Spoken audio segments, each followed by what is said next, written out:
Ukrainian Air Force will receive 4 Mi-24 combat helicopters and 4 Mi-8 from NATO.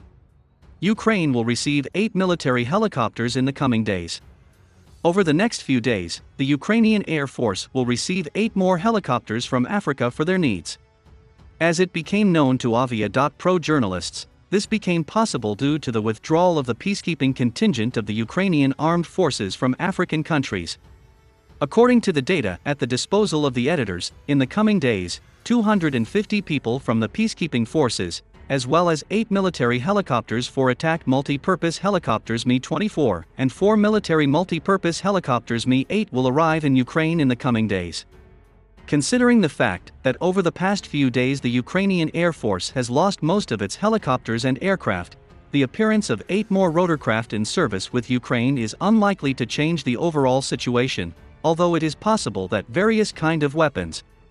At the moment, the United States is taking steps to transfer MiG-29 fighter jets to Ukraine. At the same time, Poland gave its consent to the presentation of these combat aircraft to the United States, however.